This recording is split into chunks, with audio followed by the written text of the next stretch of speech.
मराठीच्या मुद्द्यावरून मनसे आता पुन्हा एकदा आक्रमक झाल्याचे चित्र आहे। बोरिवलीतील व्यापाऱ्यांसाठी मनसेकडून मराठीची शाळा घेण्यात येणार आहे। मोक्ष प्लाझा मॉलमध्ये मनसेच्या वतीने शाळा भरवण्यात आली। मॉलमध्ये मोठा बोर्ड लावून मराठीचे धडे देण्यात आले। अभ्यासासाठी मराठी पुस्तकही भेट देण्यात आलेली आहे। व्यापाऱ्यांना मराठीत कसं लिहायचं आणि बोलायचं याचे धडे देण्यात आलेत।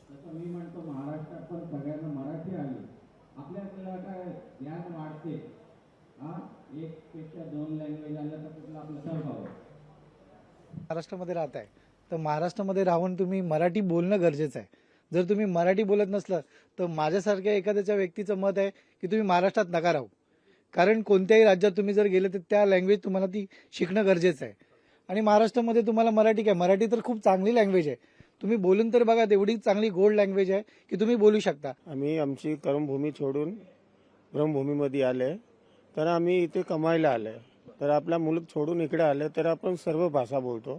मराठी बोलायला पाहिजे तर मराठी पण बोलतो, हिंदी पण बोलतो, गुजराती पण बोलतो, पण आम्ही शुद्ध प्युअर मराठीमध्ये गोष्टीमध्ये करतो। गिराक आले तर आपला कस्टमर मराठीत गोष्टी करायचे, काय पाहिजे काय नाही पाहिजे आपल्या चांगले म्हणजे भाषामध्ये यूज करून आपण बोलू शकतो। कसे पण कस्टमर आले तर आपण समजून आपण गोष्टी करून आला बरोबर पाठवून देणार। आजच्या नवीन तरुण पिढीला मराठी येत नाही, म्हणून आम्ही त्यांना एक समजवण्याचा आणि सांगण्याचा प्रयत्न केलाय। त्यांना पुस्तक दिलं, त्यांना मराठी शिकवण्याचा प्रयत्न केला की तुमच्याकडे गिराईक आलं तर कसं बोललं पाहिजे। कधी कधी तुम्ही बघता की नाही आम्हाला मराठी येत, हमको मराठी नहीं आता है, हम नहीं बोलेगा मराठी। नाही तर शिक ना मित्रा, तू शिकलास तर बरं आहे ना, आणि तुझ्याच धंद्यामध्ये फायदा होणार आहे। म्हणून आम्ही हा एक प्रयत्न केला की त्यांना मराठी शिकवण्याचा। मराठी शिकतील, चांगली गोष्ट आहे। माझ्या भाषेचा, माझ्या मराठीचा जर मान ठेवला तर आम्ही त्याचं स्वागतच करू। बँकांना जे पत्र द्यायचे सगळ्या बँकांमध्ये पोहोचलेलं आहे आणि रिझर्व्ह बँकेचाच नियम आहे तोच आम्ही त्यांना दाखवून दिलेला आहे। तर मला वाटतं जो उद्देश सफल असल्यामुळे हे आंदोलन अजून किती चालवायचं, ते आंदोलनाचा आमचा उद्देश सफल झालेला आहे। पण या भूमिकेपासून आम्ही तसुबरी हलणार नाही।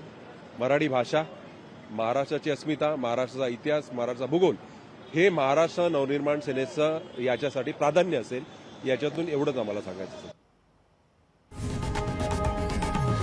लोकशाही मराठी ऐका, पहा, जागरूक रहा।